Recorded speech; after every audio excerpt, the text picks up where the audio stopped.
Ok, perfecto, pues muchas gracias por la invitación. Ya estamos aquí, vamos a hablar un poquito de los impuestos, algunos temas generales.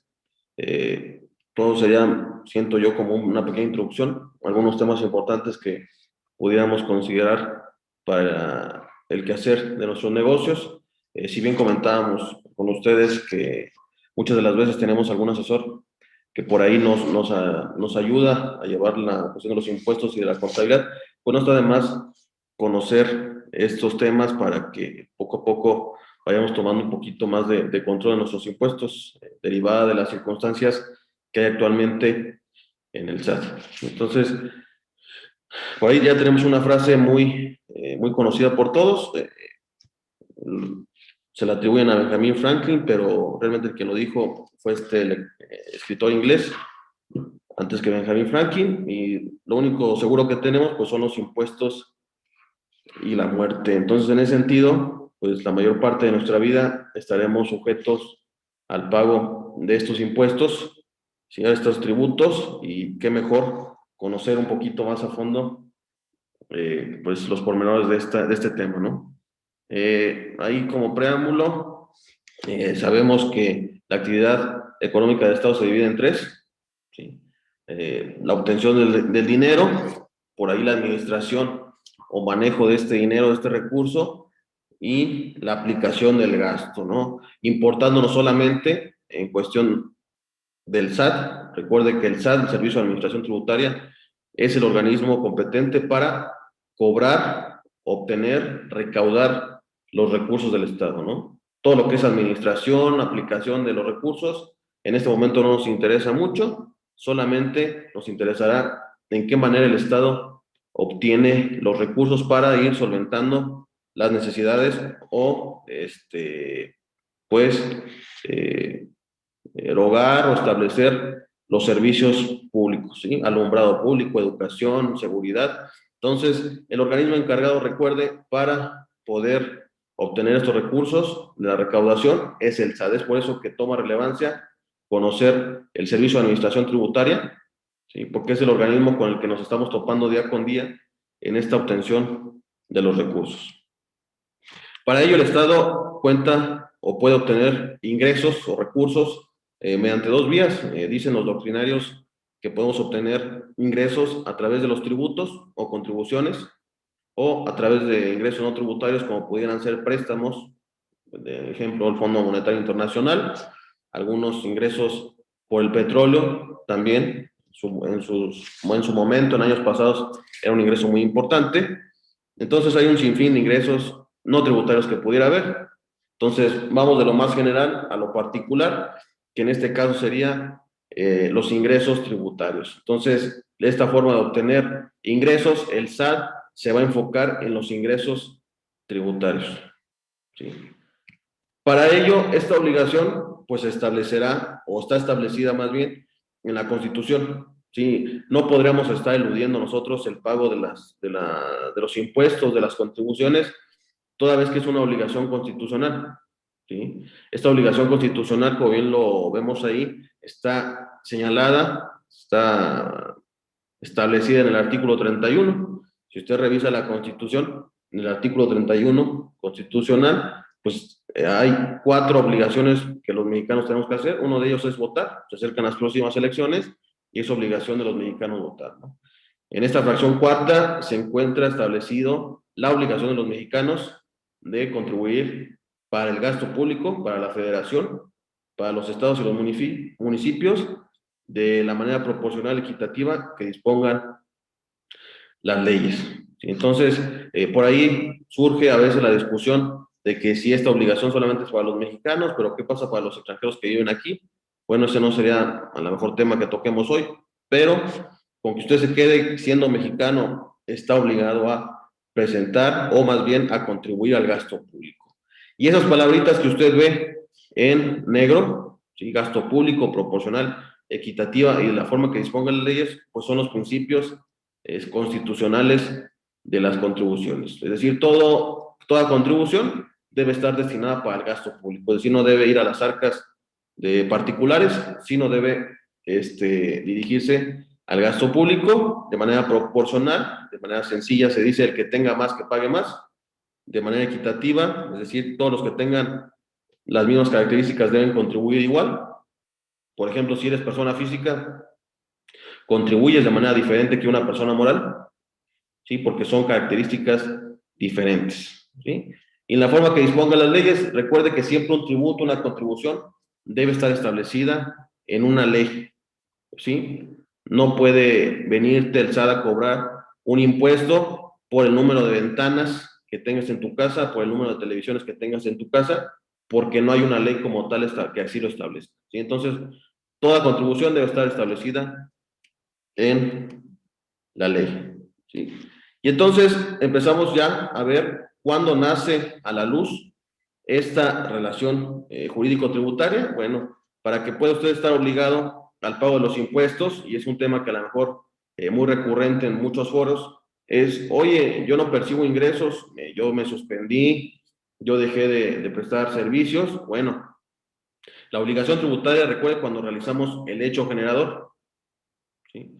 ¿El hecho generador qué es? Pues eso que dice la ley, que si yo realizo como contribuyente, estaré obligado a, ejemplo, en la ley del IVA, la ley del impuesto al valor agregado, señala que se pagará ese impuesto, el impuesto del IVA, cuando enajene bienes, cuando preste servicios o cuando otorgue el uso o goce temporal de bienes, ¿sí?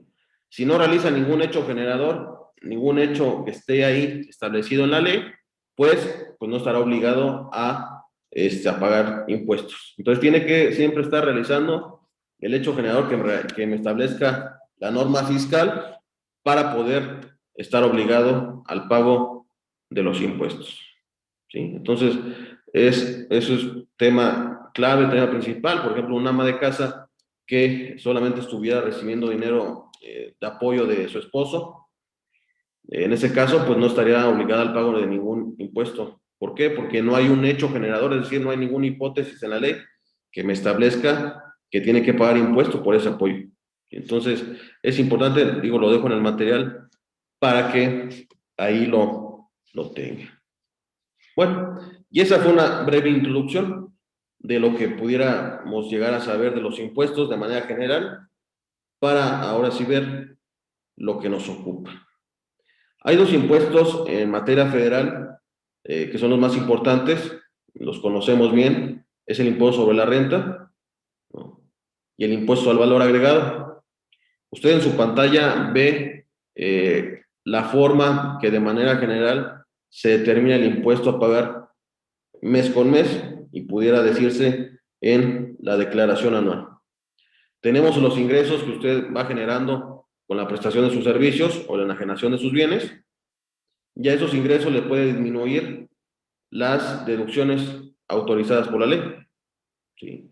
Todos esos gastos que usted tiene, ahorita vamos a entrar a profundidad a los gastos, a las deducciones que la ley me permite realizar.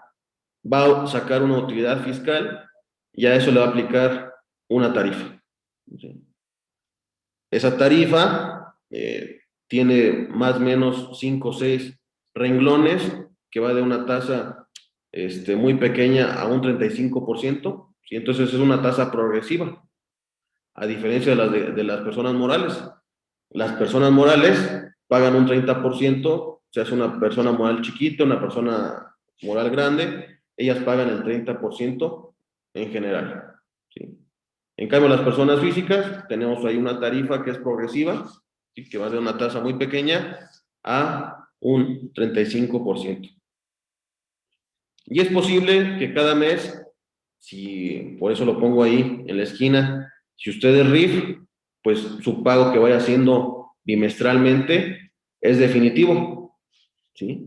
El pago que vayamos haciendo de manera bimestral es definitivo, y usted no presenta declaración anual. Pero vamos a suponer que usted esté en el régimen de actividad empresarial, ¿sí? Si usted está en el régimen de actividad empresarial, mes con mes está disminuyendo los pagos provisionales pagados en el periodo anterior, ¿sí? Y eso le da un total de ISR a pagar, ¿sí? Entonces, es importante que usted lo conozca porque, repito, de manera general, esa sería la forma en cómo se determina el impuesto mes con mes. ¿Sí? Recordando también que la característica de este impuesto sobre la renta es que tiene un carácter anual, es decir, mes con mes estás tú aportando o haciendo un pago provisional a cuenta de la declaración anual. ¿Sí? Ahorita estamos en el mes de abril, estamos en la etapa, en el periodo para presentar la declaración anual de las personas físicas. ¿Sí? Entonces, lo que usted vaya aportando mes con mes se va a considerar a cuenta del impuesto anual. Entonces, el impuesto sobre la renta se calcula de forma anual. ¿Sí? Aunque usted haga pagos provisionales, eso tiene una justificación, pudiera ser lógica. El Estado mexicano no va a esperar cada abril para que los contribuyentes paguen los impuestos, porque a lo mejor no podría operar en el año, mes con mes, si no tuviera recursos, ¿no? Entonces es por eso que se ideó esta forma de que los pagos fueran provisionales a cuenta de la declaración anual. ¿Sí? Entonces, repito, ese es el cálculo que de manera general se está haciendo o se debe de hacer. Por ahí el RIF, el régimen de incorporación fiscal, tiene alguna consideración, que es que el pago definitivo que se hace de manera bimestral, pues ya ahí se queda. Los contribuyentes del régimen de incorporación fiscal no presentan declaración anual en la mayoría de los casos. Ahí hay una facilidad en donde me permite presentar una declaración anual. ¿Sí? Es una cosa totalmente técnica, ¿sí? Pero lo que nosotros conocemos es que de manera general se está presentando de manera bimestral los pagos del régimen de incorporación fiscal, y por lo tanto es definitivo, ¿sí? Entonces, el régimen de incorporación fiscal no presenta declaración anual, los pagos que va haciendo de manera bimestral, ahí se quedan. Y entonces, en ese sentido, para que usted conozca, existen 9 regímenes en la ley del impuesto sobre la renta para personas físicas, ¿sí? Usted puede tener ingresos por sueldos y salarios, y tendrá un tratamiento diferente a que si tiene un ingreso por una actividad empresarial o profesional. Entonces, la ley del impuesto sobre la renta me clasifica en 9 capítulos los diferentes ingresos que usted pudiera obtener siendo persona física. Puede ser que usted tenga su negocio de diseño gráfico, de sublimar, de lo que fuere, y aparte tenga en arrendamiento un bien inmueble.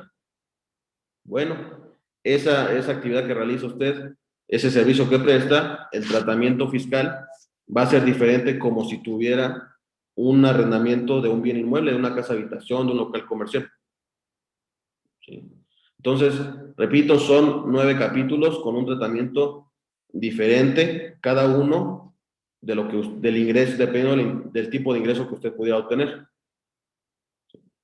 Si usted, aparte del negocio que tiene, es socio de una persona moral, puede ser que año con año le estén otorgando dividendos.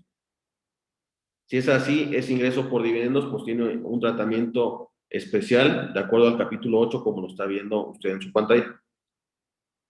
¿Sí? Entonces, cada capítulo, repito, tiene un tratamiento diferente, y el legislador, el que hizo la ley de impuesto a la renta, pues dijo, si no sabemos qué naturaleza tiene el ingreso, pues lo vamos a meter en este capítulo 9 de los demás ingresos.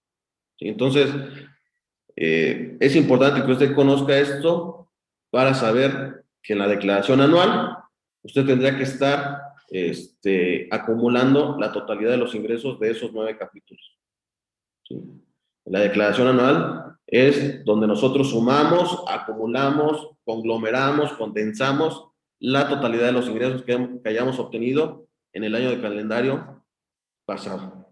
¿Sí? Entonces, no porque solamente tengamos la cuestión del negocio, tendríamos que dejarlo ahí. Tendríamos que ver, por ejemplo, si tenemos ingresos por intereses del capítulo 6, ¿no?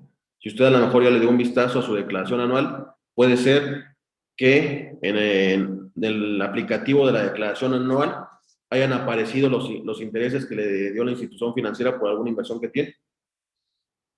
¿Sí? Ahora, con el paso del tiempo, a partir de 2014, tomó más auge toda la información que puede obtener el SAT de todas las instituciones.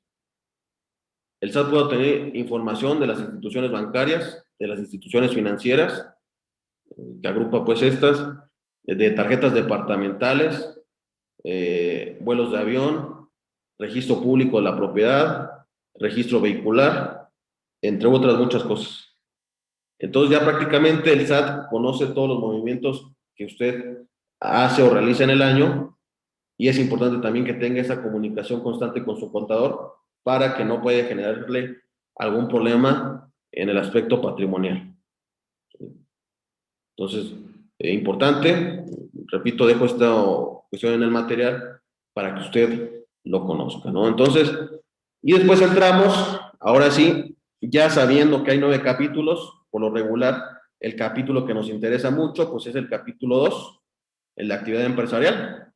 Este capítulo está conformado por 4 subregímenes, si así lo quiere ver, que es la actividad empresarial, lo que nosotros conocemos como régimen general de actividad empresarial, ¿no? Es el que pudiera ser el régimen más grande, es como si fueras una empresa pequeña, pero siendo persona física.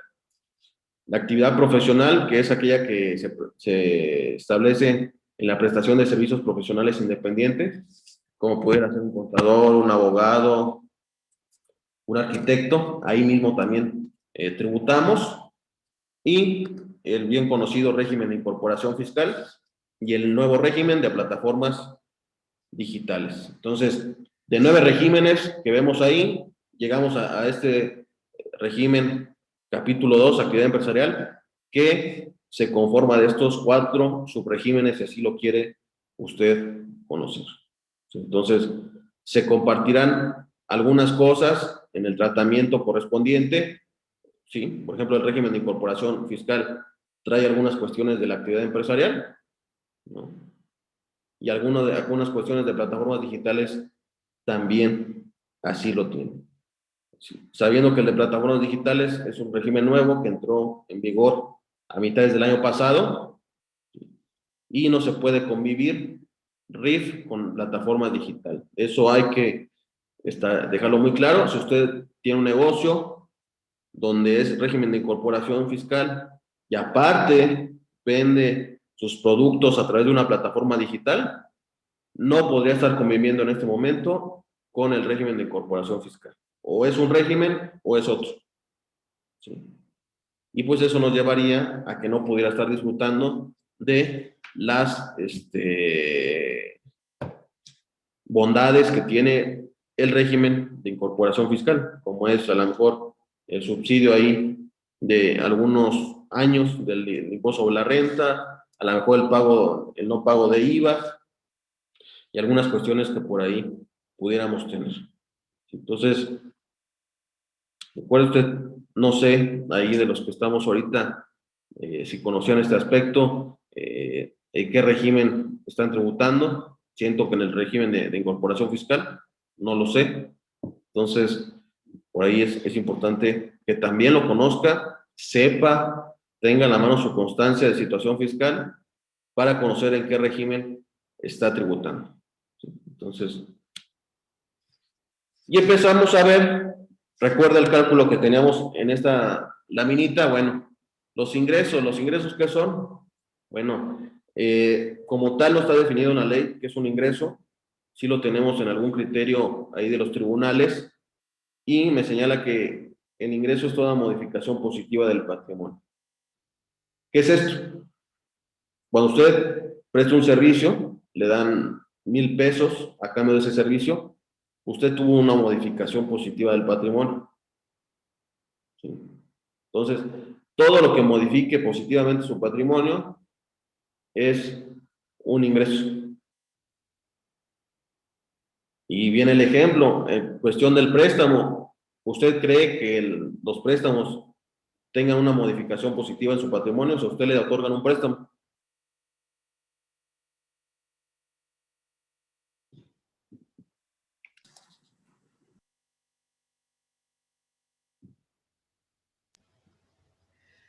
Oye, Raúl, eso que preguntas ahorita, pues sí, en su momento, bueno, creo yo que en su momento sí modifica positivamente el patrimonio en el momento del otorgamiento del préstamo, pero posterior, pues es contradictorio, ¿no? Porque después, o sea, los meses subsecuentes o cuando se tenga que estar liquidando el periodo del préstamo, pues si no se recupera o no retornamos la inversión de lo que se haya hecho con el préstamo, pues es pérdida, ¿no? O sea, es salida de dinero de nosotros. Exactamente, al momento de que a mí me otorgan un préstamo, crece mi activo, o sea, crece mi dinero, pero al mismo tiempo a la par tengo un pasivo, tengo una deuda. Entonces, como quien dice, de manera real no creció mi patrimonio. Entonces, por lo tanto, ese no se considera un ingreso para efectos del impuesto sobre la renta. ¿Sí? Porque muchas de las veces nos salta la duda, oye, contador, me dieron un préstamo, ¿tengo que pagar impuestos sobre ese préstamo? No. ¿Por qué? Porque no hubo una modificación positiva del patrimonio. Contrario a, si yo otorgo un préstamo y me dan intereses, los intereses por la diferencia que hay entre lo que presté y lo que me están dando, ahí sí hay una modificación positiva del patrimonio. Entonces es por eso que sobre los intereses sí se tendría que calcular el impuesto sobre la renta correspondiente. Es por eso que el banco cada año le da su constancia y ahí aparece un ISR que le retuvo el banco por los intereses que generó su inversión. ¿Sí? Entonces recuerde, esa es la clave para determinar si cada entrada de dinero, cada flujo que ingresa a su banco es un ingreso o no. Debe ser una modificación positiva del patrimonio. Ahora bien, hay modificaciones positivas del patrimonio, es decir, ingresos que sí lo son. Por ejemplo, un donativo. Un donativo es una modificación positiva del patrimonio, pero la ley lo exceptúa del pago del impuesto. Está exento, es lo que conocemos nosotros como ingreso exento. Entonces, tendremos nosotros ingresos exentos, una lista muy amplia de ingresos exentos que me establece la ley, que son modificaciones positivas del patrimonio, pero que por la propia ley no se paga el impuesto correspondiente. Otro ejemplo es la herencia. Al recibir una herencia yo, ¿es una modificación positiva del patrimonio? Sí, pero por ley no se paga el impuesto. Lo que conocemos también nosotros, si enajeno mi casa habitación, al enajenar la casa habitación, ¿tengo una modificación positiva del patrimonio? Sí, pero por ley no se paga el impuesto correspondiente. Entonces, usted tendrá que ver con su contador, con su asesor de confianza, de las modificaciones positivas del patrimonio que tenga, cuál se considera un ingreso exento, es decir, que no paga impuestos. Y ahí es cuando empezamos nosotros a hacer o establecer planeaciones fiscales en mi negocio apegadas a la ley. Es decir, aprovechando los beneficios que la ley me otorga, ¿cómo hago para minorar mi carga tributaria? ¿Sí? Entonces, repito, en la ley de impuesto sobre la renta existen ingresos exentos que podría beneficiarle a usted. Si usted le quiere hacer un donativo, por ejemplo, a su hija, a su hijo, a su cónyuge, ese sería un ingreso exento, no paga impuestos. Entonces, repito, tendrá que consultarlo con su asesor de confianza para poder establecer si es un ingreso exento o no es un ingreso exento. Entonces, esa sería la cuestión de los ingresos. La clave está en establecer si es una modificación positiva del patrimonio o lo es. Una vez que se establezca si es una modificación positiva, pues saber si está exenta o no lo está, y para pagar el impuesto correspondiente. Okay. Raúl, por ahí tiene una nota en el chat. Pregunta Iván ¿qué podemos deducir como personas físicas? Ok. Entonces vamos para allá.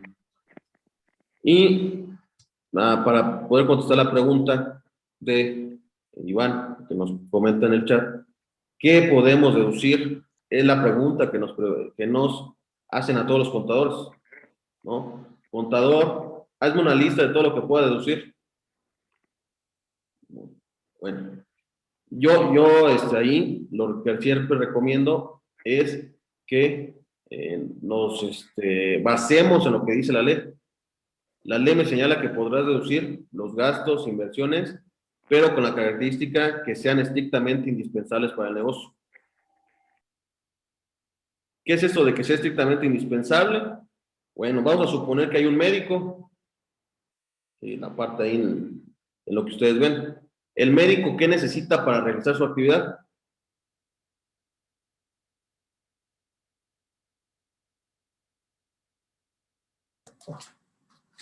Realmente nada más el establecimiento, ¿no? Donde pueda atender al paciente o no sé, se me ¿Qué ocurre más? eso. Cuando usted va con un médico, ¿qué utiliza? ¿Qué herramientas utiliza?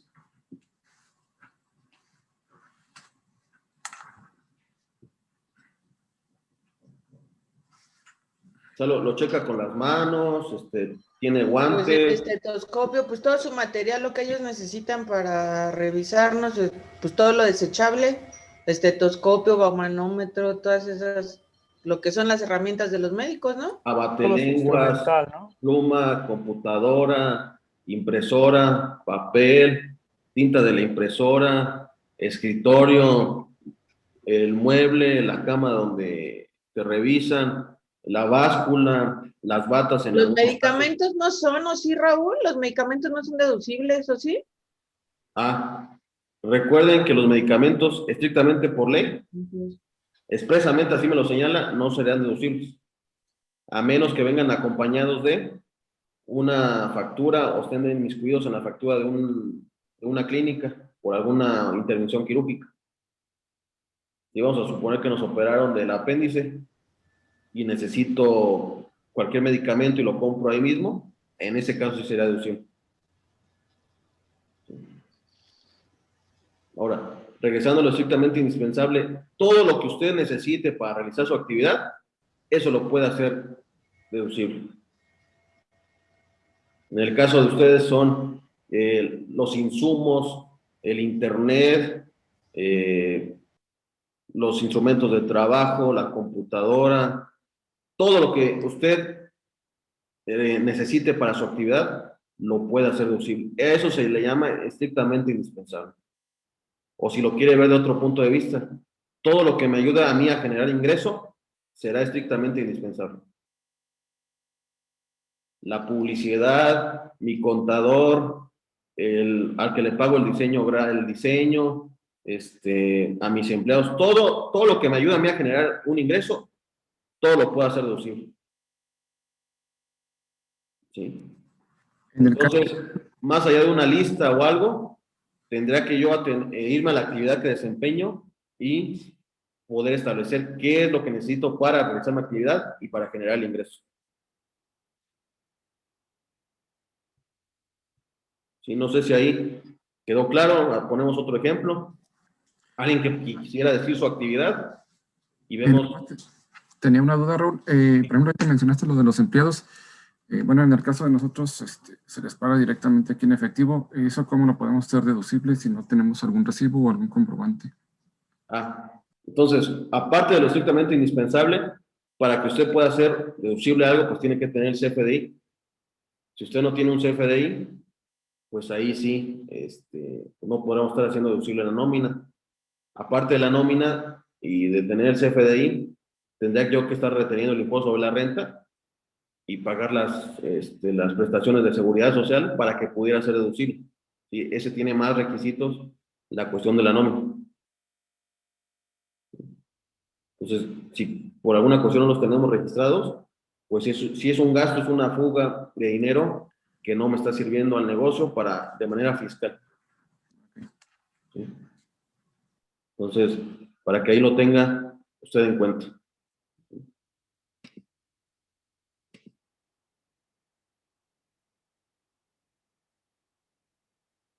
Sí, entonces, bueno, creo que ahí sí se resolvió la duda, ¿verdad? Sí, Raúl, gracias.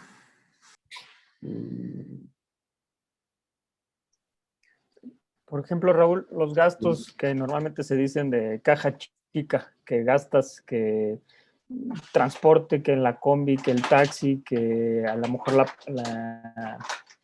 algún sistema de paquetería que no te facture, no sé,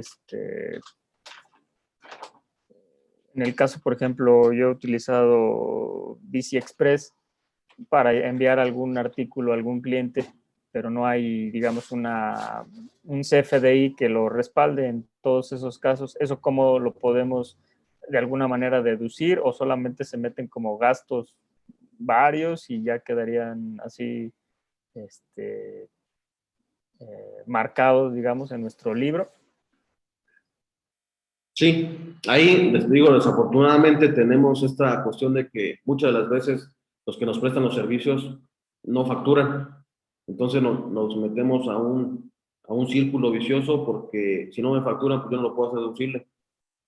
Entonces, recuerde que siempre, si yo tengo que hacer un gasto, alguna inversión, por regla general, todo gasto, toda inversión que realice para mi negocio, tiene que tener una factura, un CFDI que lo ampare para poderlo hacer deducible.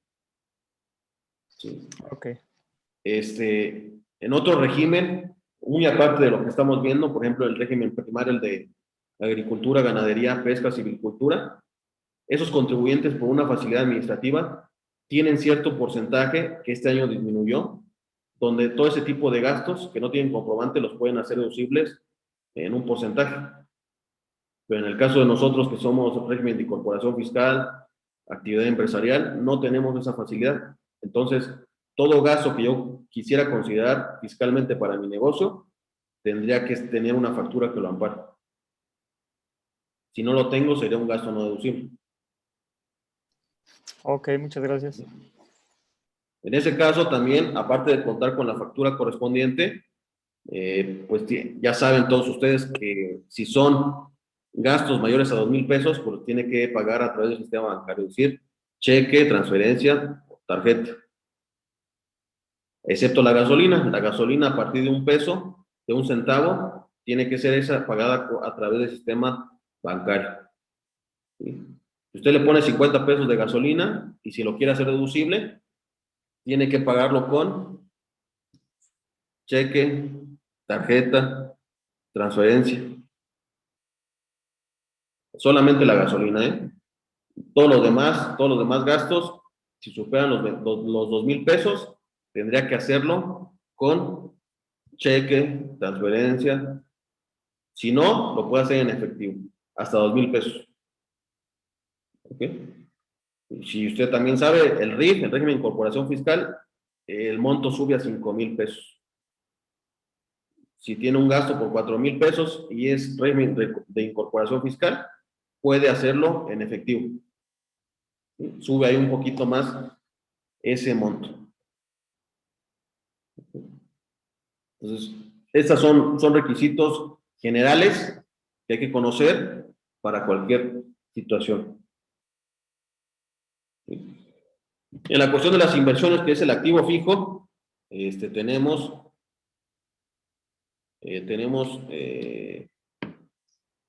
que para poderlo hacer deducir un activo fijo, tiene que hacer conforme la tasa que me permite la ley. Es decir, si usted está en régimen de actividad empresarial, en el más grande de personas físicas, en el régimen de actividad empresarial, y usted compra un automóvil, pues ese automóvil lo tiene que deducir aplicándole un 25% anual cada año.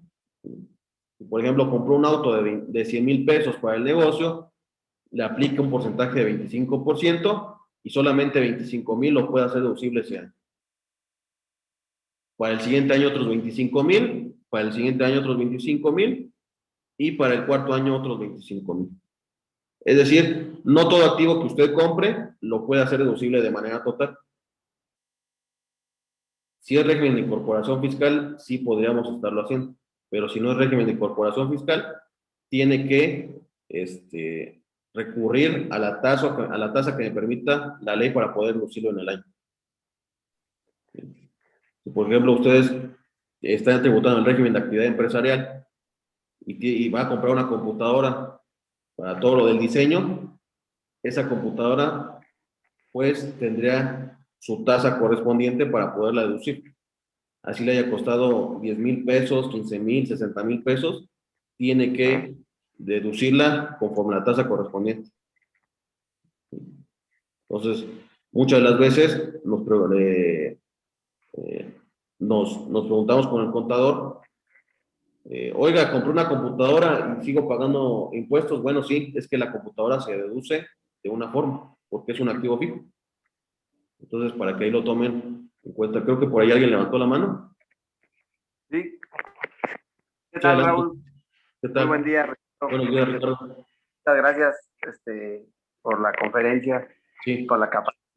Hoy una pregunta, por ejemplo, en este caso, entonces, convendría más el tema de las deducciones, un arrendamiento puro, un arrendamiento financiero que pueda hacer deducir mayor parte del activo. Ok. Ahí el arrendamiento puro, como bien lo señalas, para que no lo conocemos, que apenas estamos escuchando el término, el arrendamiento puro es una renta normal por el equipo. Es decir, si me van a prestar una impresora, ¿no? Un equipo de impresión, y por eso voy a pagar una renta de 5,000 pesos al mes, esa renta usted la puede hacer deducible. Y sin ningún problema. 100%. Exactamente. Entonces Si convendría... Ajá, adelante, Ricardo. Sí. Un esquema como ese convendría más entonces para la adquisición de ciertos activos. Exactamente, porque la renta se puede hacer totalmente deducible. Ok. Muchas gracias, Raúl. Cuestión diferente al arrendamiento financiero. Si usted no sabe qué es el arrendamiento financiero, básicamente es que yo voy a contratar un bien mueble a cambio de una renta mensual, pero con 3 opciones al final del contrato. Ya sea que me quede el activo fijo, que se lo lleve el que me lo rentó y me lo sustituya por uno nuevo, o vendérselo a un tercero, ¿no? Comúnmente este arrendamiento financiero se utiliza para los automóviles. El arrendamiento puro no te das opción también al final del arrendamiento de podértelo quedar por un valor de recompra o algo así. En ese caso sería arrendamiento financiero, porque el arrendamiento puro jurídicamente solamente tiene un plazo de operatividad, no puede ser indefinido, y al concluirse se tiene que regresar la cosa que se arrendó. Ok. Sí. Entonces, más bien, si lo piensas quedarte con el vehículo, con la máquina, o el activo que sea, entonces, si piensas quedártelo, lo que más conviene es el financiero. El financiero, solamente que aquí hay un detalle. El arrendamiento financiero fiscalmente se considera como que es una adquisición del bien, que hay una enajenación. Entonces, al existir esa enajenación, tienes que cumplir con la deducción conforme a la inversión, es decir, con la tasa. ¿Sí? O sea, no podrás deducírtelo como tal. Las rentas no las podrás deducir en el arrendamiento financiero porque se considera que estás pagando el activo fijo. Solamente te podrás hacer deducir los intereses y la aplicación de la tasa correspondiente a ese activo fijo. No, hay quienes te ofrecen arrendamiento puro con la opción de al final venderte el equipo en un valor residual. Es posible así, o sea, queda bien, por ejemplo, tú sacas tu arrendamiento puro a 3 años y al final te dice, bueno, ya es mío, pero te lo vendo ahora en el 10% del valor de compra o un porcentaje X. Ok, pudiera ser, sin embargo, pensando mal, porque siempre tenemos que pensar así los contadores, pensando mal, puede ser que la autoridad me lo clasifique como arrendamiento financiero por esa última opción.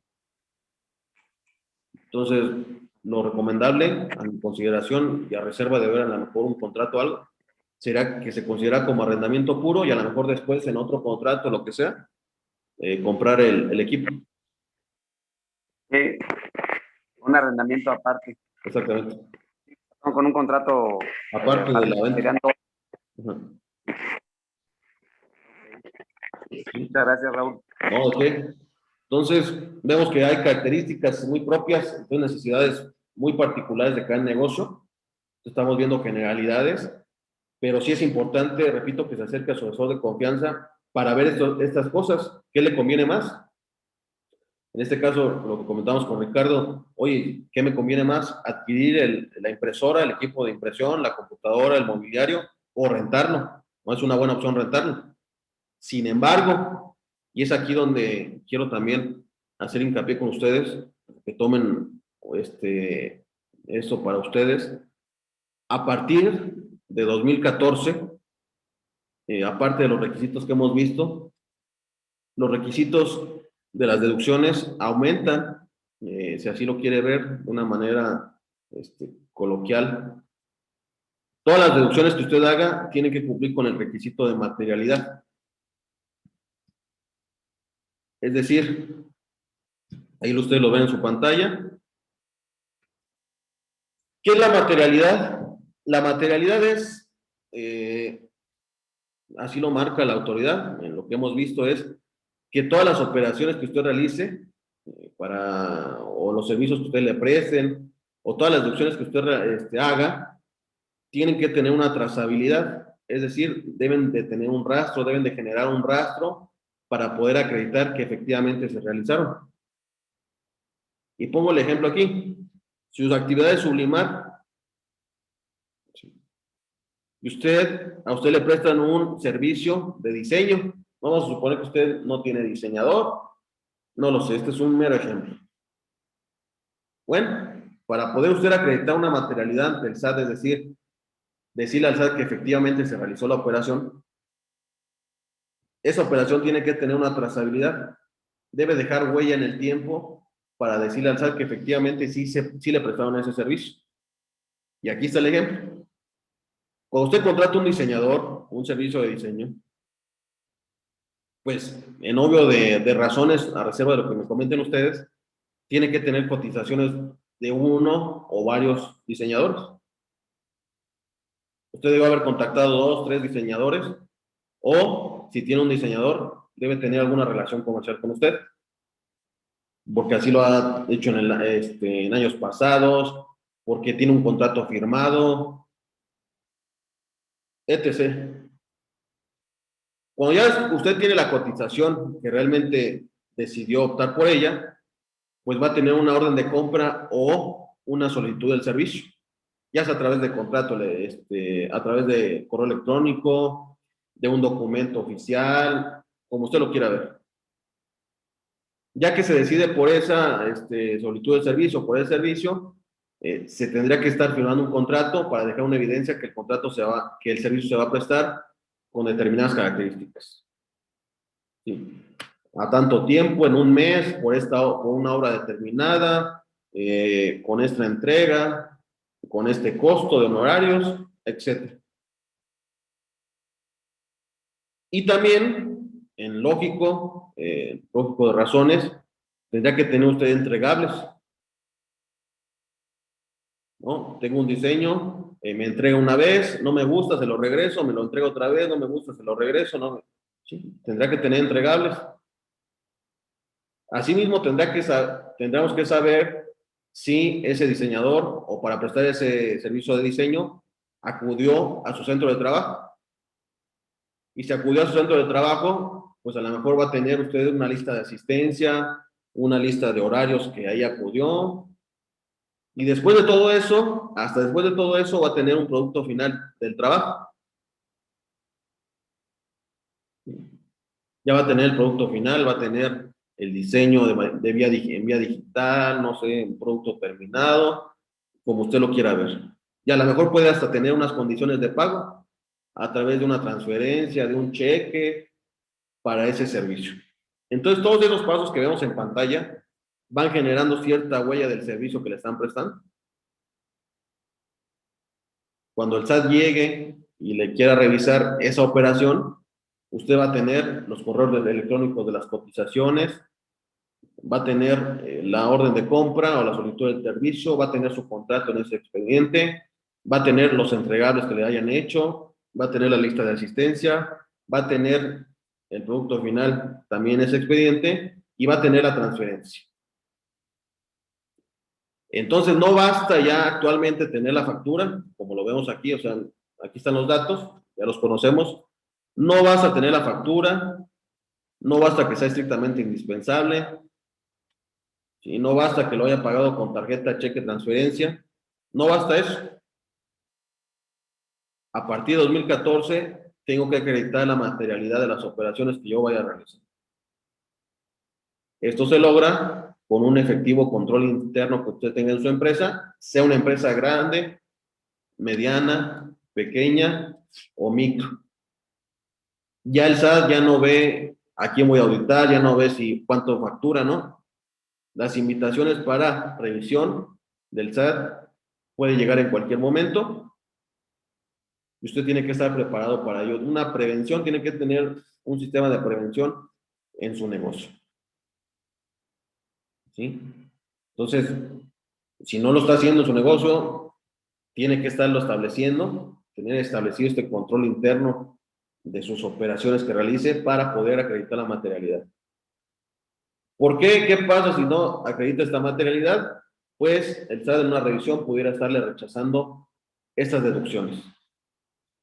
Y se acuerda cómo está el cálculo que vimos aquí al principio, ingresos menos deducciones me da mi utilidad fiscal.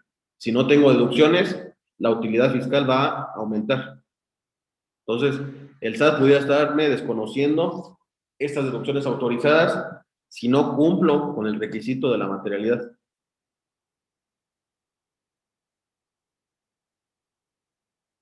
¿Sí? Entonces, para que lo tome en cuenta. No sé si conocían esto, si lo estén haciendo, si ya lo estén aplicando.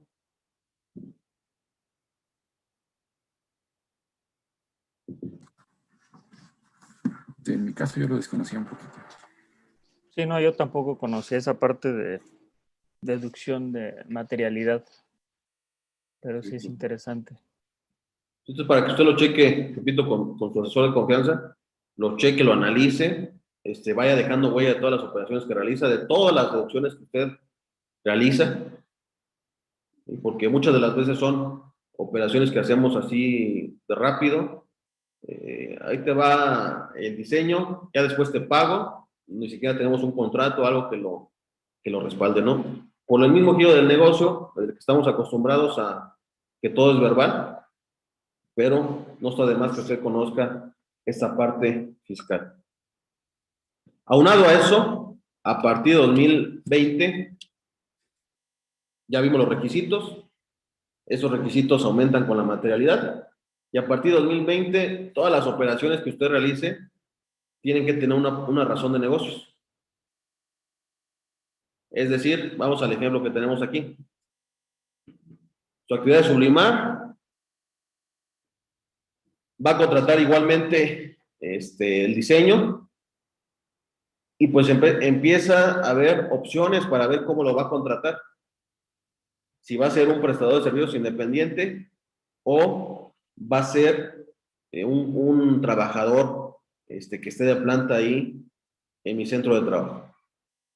Usted opta porque el servicio sea de manera independiente, no lo va a contratar como un trabajador normal, va a ser un servicio independiente.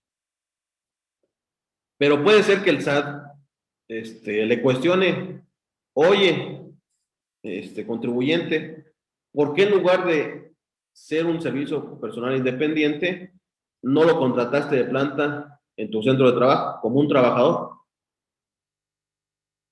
Y para que haya una razón de negocios, usted tendrá que acreditarle al SAT que el beneficio económico esperado de haber hecho esa operación es mayor al beneficio fiscal. Es decir, usted tendrá que justificar que el contratar a un diseñador independiente le sale más barato, económicamente hablando, que tener un trabajador de planta.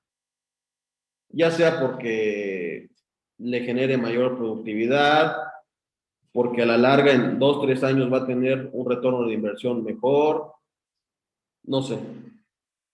Si usted le dice al SAT que fue de manera independiente porque se quería ahorrar el pago del ISR y de las contribuciones de las cuotas obrero patronales, en esa operación no hay una razón de negocios.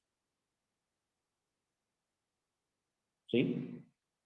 Es decir, de varias economías de opción o de varias opciones que tengo para realizar una operación y escojo una de ellas, tengo que tener una razón de negocios. ¿Qué es una razón de negocios? Que el beneficio económico esperado, es decir, que aumenten mis ingresos, disminuyan mis gastos, me posicionen en el mercado, etcétera, sea mayor al beneficio fiscal que pretendo hacer con esa operación.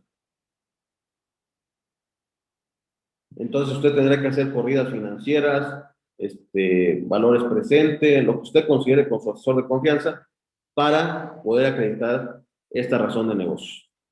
Oye, contador, pero soy una empresa muy chiquita, no creo que el SAT me llegue. Bueno, repito, el SAT puede llegar un 50% sí, un 50% no. Entonces, esto es nuevo, esto empieza a operar a partir de 2020. ¿Por qué? Porque a través de esto se trata de evitar planeaciones fiscales muy agresivas, en donde se hagan algunos actos jurídicos para poder eludir al fisco en el pago de impuestos, y se estableció este requisito, si lo queremos ver así, un requisito adicional para las deducciones. La cuestión de la materialidad se estableció para evitar la evasión fiscal, es decir, el no pago de impuestos por alguna simulación. ¿Ha oído usted de las empresas fantasma? Bueno, todo eso de las empresas fantasma es porque las empresas no han logrado acreditar la materialidad. ¿Por qué? Porque el SAT presume que hubo una compra de facturas donde no se realizó las operaciones y por lo tanto estás evadiendo fiscalmente el pago de los impuestos. Entonces, la materialidad evita la evasión, según el SAT, y la razón de negocios evita la ilusión. ¿Qué es la ilusión fiscal? Planeaciones fiscales, podría decirse o considerarse muy agresivas. Entonces, puede sonar un poco técnico estos dos requisitos que vimos al final, pero ya están operando, ya están vigentes. Usted tendrá que tener un control interno adecuado que le pudiera estar generando información para la trazabilidad y para en un momento justificar la razón de negocios de las operaciones que realiza. Aplica para todas las operaciones, es decir, si usted va a contratar el servicio de lo que sea, tendrá que ver por qué le sale o tiene un beneficio mayor económico que el fiscal en un momento dado. Y no sé si me expliqué en esta última parte. Quisiera conocer sus comentarios.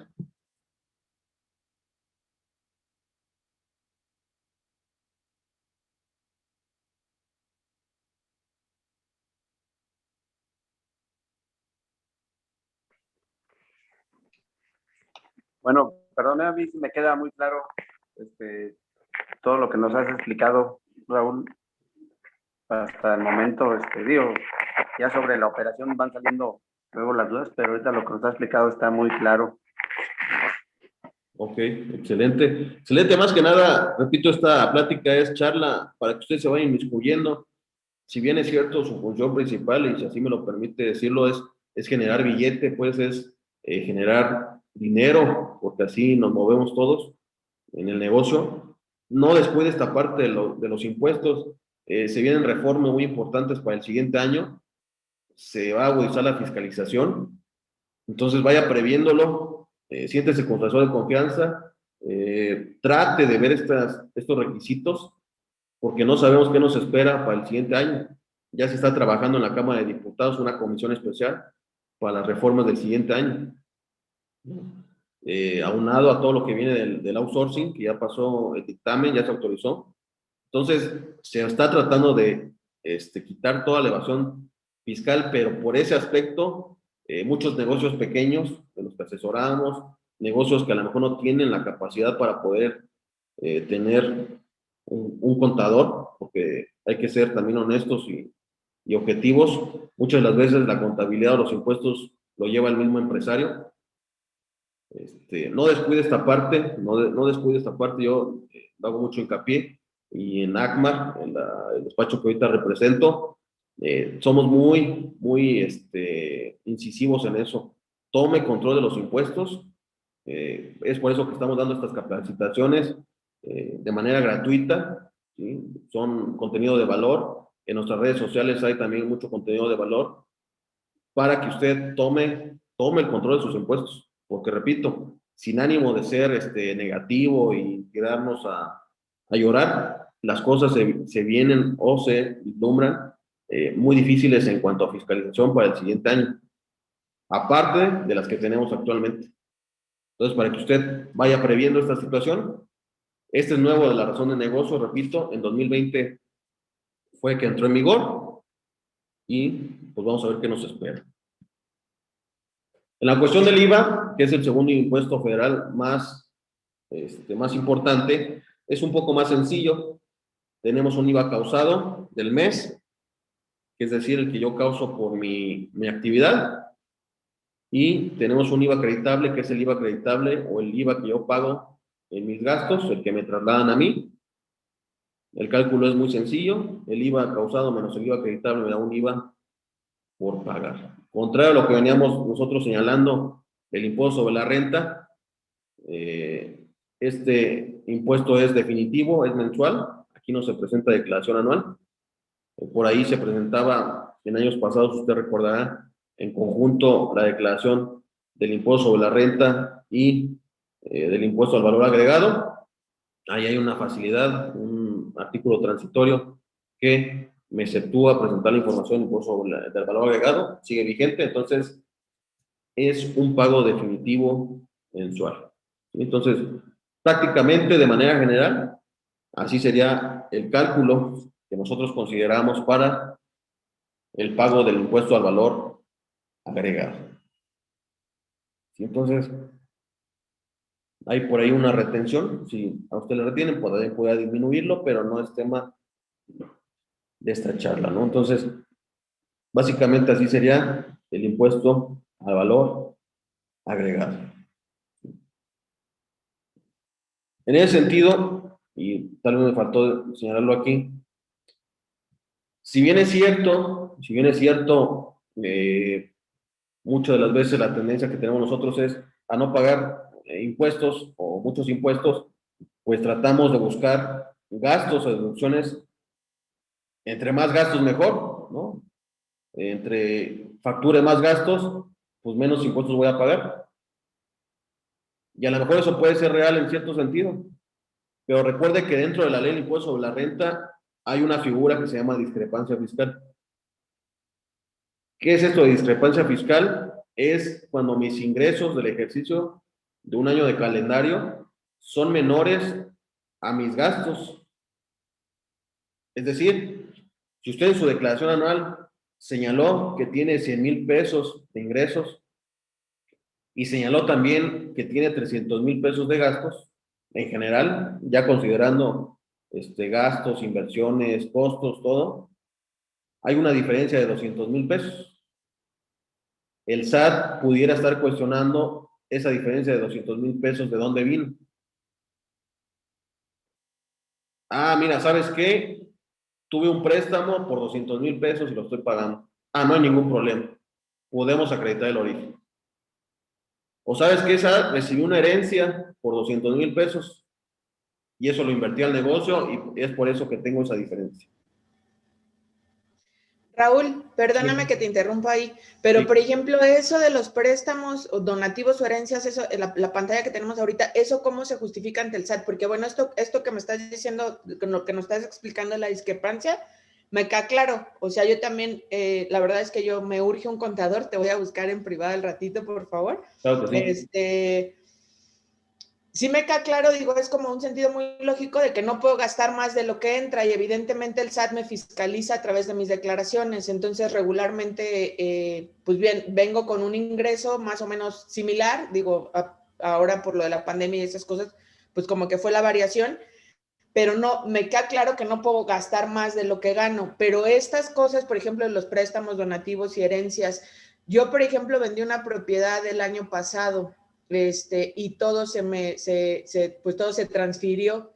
¿Eso cómo se justifica? O sea, yo tengo que, en mi declaración, tengo que presentar o declarar eso de la compra o venta o donativos o herencias, ¿O cómo es que se justifica? ¿O hasta que nos fiscalizan es que se justifica? Sí, por ahí la ley me señala ciertos topes o montos.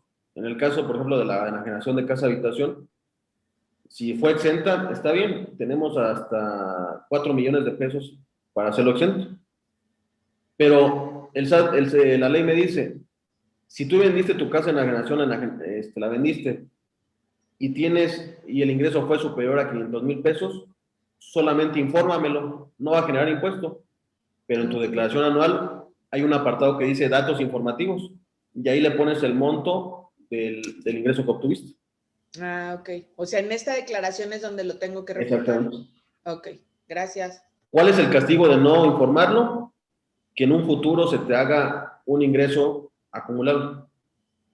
Ah, Es el castigo.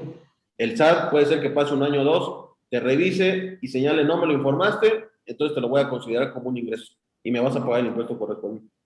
ok. Igual con los préstamos. Si los préstamos superan 600,000 pesos al año, tendría que estarlo informando en mi declaración anual. Ok, gracias, Raúl. Entonces, por ahí tenemos un artículo también nosotros, en una página que tenemos un tax paper, un periódico de impuestos donde curamos información de manera semanal. Tenemos un artículo que le llamamos Declaración Anual, Documento Maestro del SAT. ¿Por qué? Porque esta declaración anual es el documento base que toma el SAT para donde hace el match, donde hace el broche, el cierre de toda la información que posee.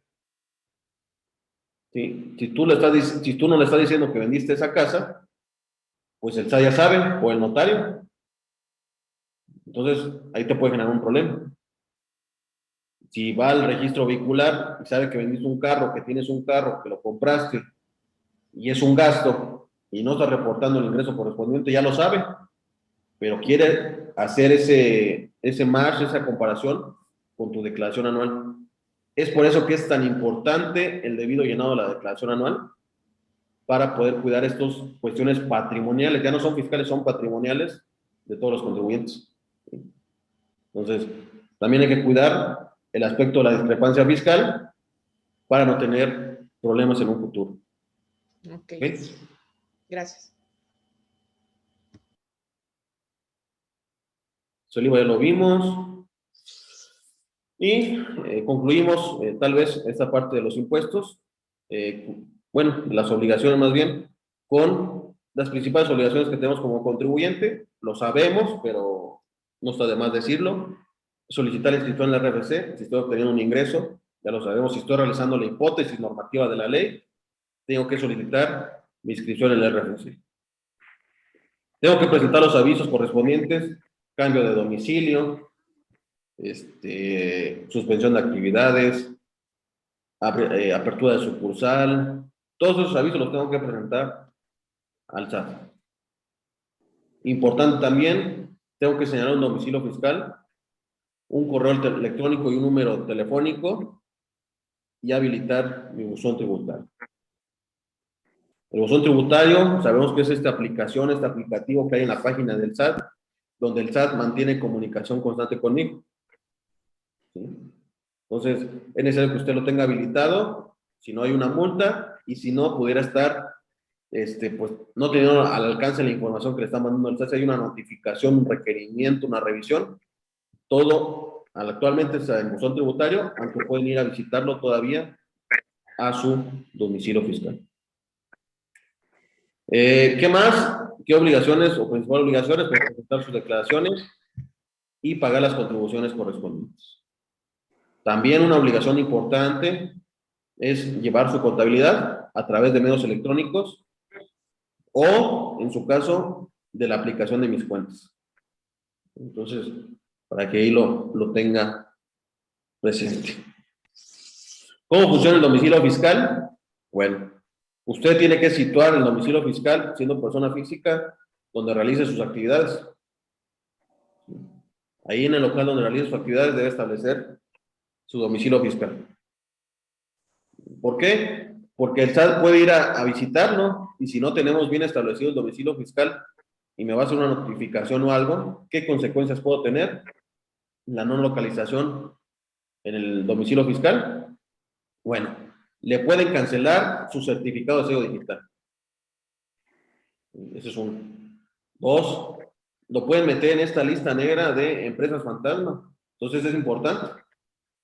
Puede ser que usted esté realizando actividades normales, sí esté prestando sus servicios, pero por el simple hecho de no estar localizado en el domicilio fiscal, lo pueden considerar como una empresa que está simulando operaciones. Y a lo mejor lo más importante es que le pueden restringir el certificado de sello digital. ¿Qué es el certificado de sello digital? Es con el que usted realiza sus facturas, ¿no? Oye, pero soy régimen de incorporación fiscal y hago mis facturas con mi contraseña. Bueno, la autoridad también le puede cancelar la contraseña. Entonces, imagínense no poder facturar, pues eso le va a generar en su momento no poder obtener ingresos. Entonces, es la importancia que reviste el tener el domicilio fiscal muy claro, persona física, donde realice la actividad del negocio. Si es persona moral, a lo mejor no la plática de hoy, pero la persona moral es donde asiente el principal, la principal administración del negocio. Entonces, es diferente, persona física, donde realiza la actividad el contribuyente. Entonces, eso hay que estarlo checando seguido, usted esté localizado ante el SAT, eso sale, hay una lista, o si no, en circunstancia de situación fiscal. ¿Sí? Entonces, tiene que estar localizado ante el SAT. ¿Sí? Entonces, se recomienda que el buzón tributario lo esté checando cada semana, cada viernes, la constancia de situación fiscal tal vez cada 15 días junto con la opinión de cumplimiento, que más adelante, pues ahí vamos a tener la recomendación. ¿Sí? Entonces, importancia que reviste el domicilio fiscal. ¿Sí? No sé si hay una duda aquí. ¿Vamos bien?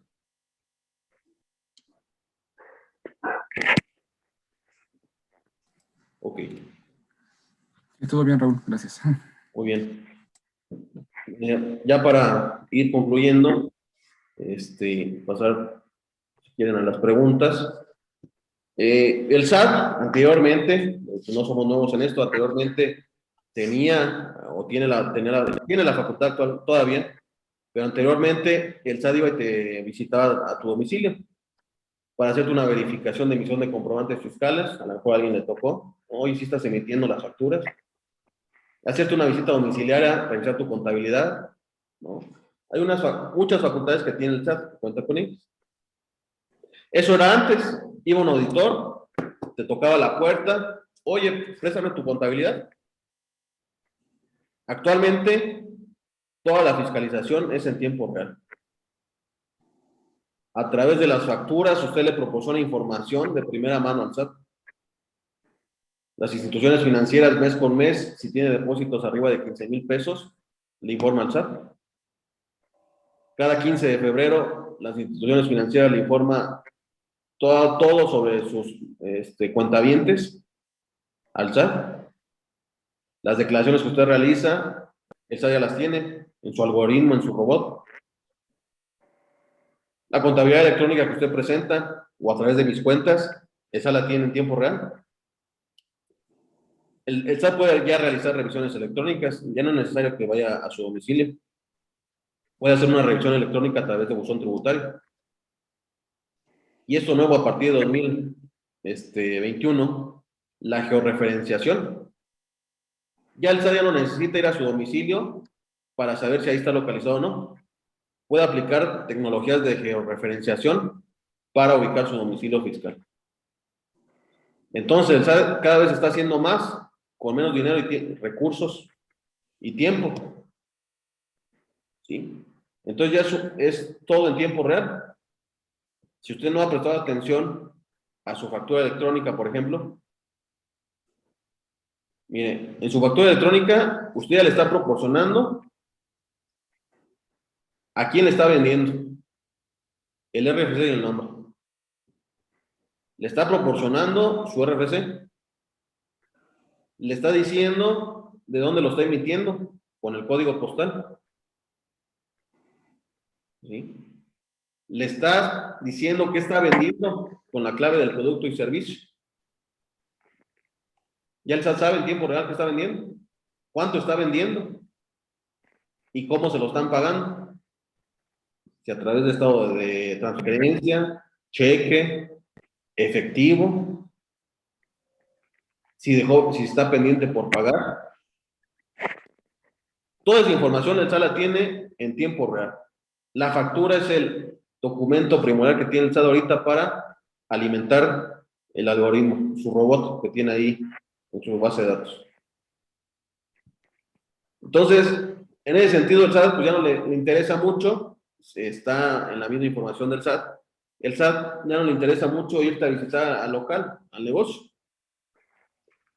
La fiscalización que hace el SAT es todo de manera electrónica, ve las facturas que emitiste, lo contrasta con lo que pagaste de impuestos, tu declaración, y si algo no cuadra, te envía una invitación a través de correo electrónico o te dice, te envía una invitación de un programa que tiene de vigilancia profunda, donde te dice, contribuyente, te invito a que acudas a mis oficinas o por cuestión de la pandemia, vamos a generar una videollamada. ¿Para qué?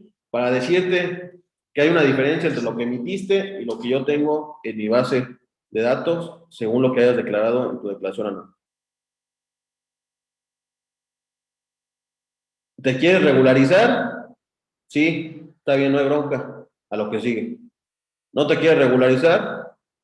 Puede ejercerte facultades de comprobación y ahí sí va a salir todo lo que no hayas hecho.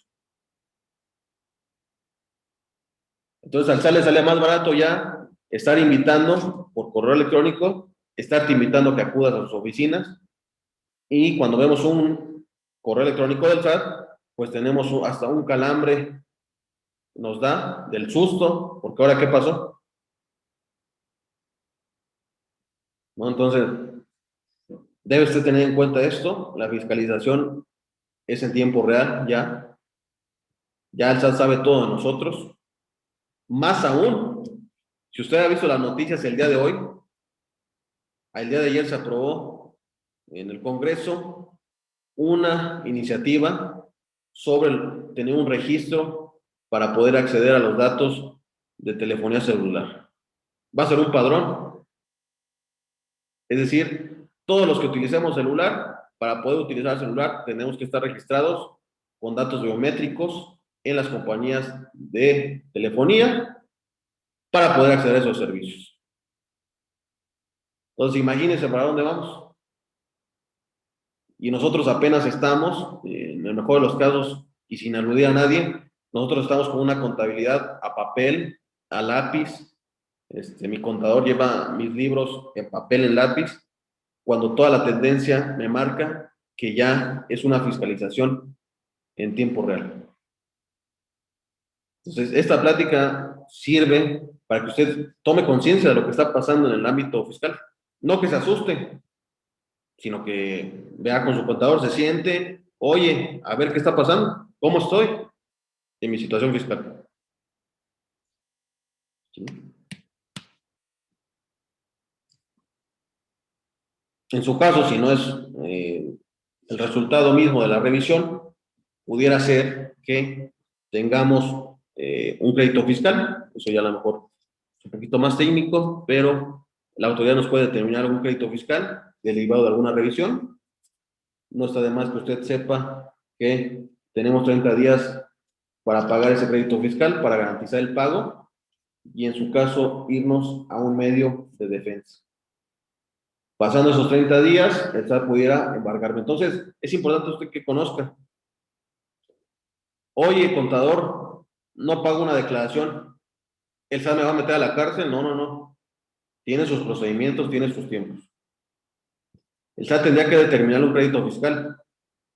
¿Sí? Una vez que le notifican ese crédito fiscal, usted tiene 30 días hábiles para pagarlo. Si no lo paga, hasta ese entonces, el SAT puede ir a requerirle a su domicilio y embargarle algunas cosas. ¿Sí? Entonces, tampoco se asuste tanto. Si no, no pasa más que el SAT vaya a pedirle a su domicilio que le entregue algunas cosas para cobrarse de ahí. Entonces, es importante que conozca este plazo, este periodo, para que lo tenga en cuenta. Y pues no, por último, dejarlo, bueno, al último no menos importante, usted tiene derechos como contribuyente. Hay una ley federal de derechos del contribuyente de 2005. Imagínense, ya tiene 15 años, 16 años. La ley entró en vigor 2006. 15 años la ley tiene. La ley federal de los derechos del contribuyente. Usted como contribuyente tiene derechos. Tiene derecho a tener información y asistencia de la autoridad fiscal. Tiene derecho que usted le digan el estado de sus trámites,